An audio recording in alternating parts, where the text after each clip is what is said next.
Perkenalkan, nama saya Dian Nurfadilah dari kelas C3. Di sini saya akan sedikit ngobrol dengan teman-teman ya mengenai komunikasi bisnis. Apa sih komunikasi bisnis itu?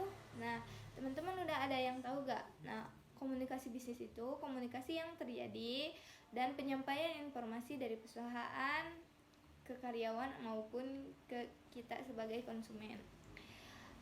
Komunikasi bisnis itu apa aja sih macamnya teh? Nah, yang pertama ada komunikasi internal, ada juga komunikasi eksternal. Mari kita bahas satu-satu ya teman-teman.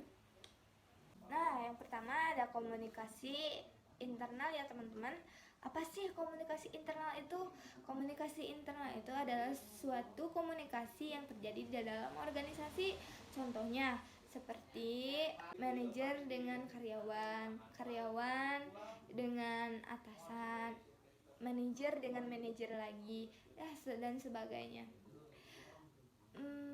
Komunikasi internal teh harus formal gak sih? Nggak selalu ya teman-teman.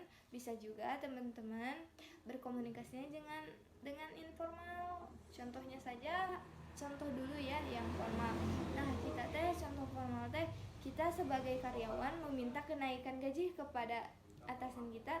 Tentunya saja kita harus berbicara dengan formal ya teman-teman.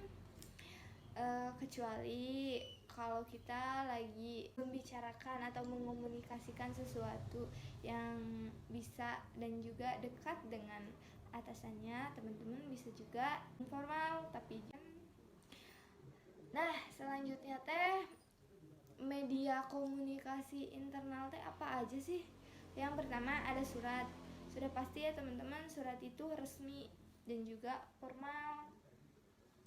Kedua ada email. Email itu untuk perusahaan sangat penting ya teman-teman, karena surat elektronik ini sangat penting ya teman-teman, sama dengan surat yang biasa kita terima yang formal lah teman-teman. Dan juga ada presentasi. Nah, seperti komunikasi penyampaian melalui presentasi teh, penyampaian misalnya teh ada perkumpulannya teman-teman di perusahaan teh. Nah, kita teh mengumpulkan, kita teh mempresentasikan tujuan kita, tujuan perusahaan kedepannya bagaimana dan mau bagaimana. Untuk apa sih mempresentasikan, mengomunikasikan? Ya, kita menyampaikan supaya kenapa sih teman-teman mempresentasikan termasuk di dalam komunikasi bisnis internal? Pasti teman-teman ada yang bertanya seperti itu ya. Nah, itu teh kegunaannya teh buat kita teh memberikan informasi kepada perkumpulan yang ada di sana. Sepertinya mempresentasikan tujuan perusahaan ke depan seperti apa, supaya lebih efektif seperti apa, begitu teman-teman. Nah, untuk selanjutnya teh ada komunikasi eksternal. Komunikasi eksternal ini teh komunikasi yang dijalin dengan pihak eksternal untuk bertukar informasi teman-teman, sebagai penyambung perusahaan dengan masyarakat. Masyarakat teh nyata eta teh eksternal. Medianya teh apa sih? Nah, medianya mah banyak. Sepertinya kan kita teh sekarang teh sudah di zaman jet ya teman-teman, zaman jet pasti sudah pegang media sosial kan semua. Nah, sekarang mah lebih efektif di iklan media sosial, soalnya kan dari semua kalangan. Selanjutnya teh ada brosur. Masih banyak perusahaan yang pakai brosur, seperti yang kayak di jalan-jalan ginian motor.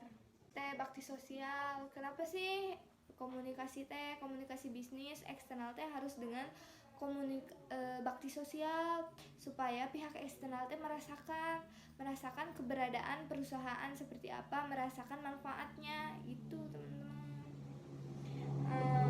Ada konversi pers dan juga pameran. Untuk pameran ini teh sama mengomunikasikan produk kita teh seperti apa, dipamerkan kegunaannya seperti apa, seperti itu teman-teman. Makasih, sekian aja ya, bye bye. scared to listen. I find myself in a shit position. The man that I love sat me down last night.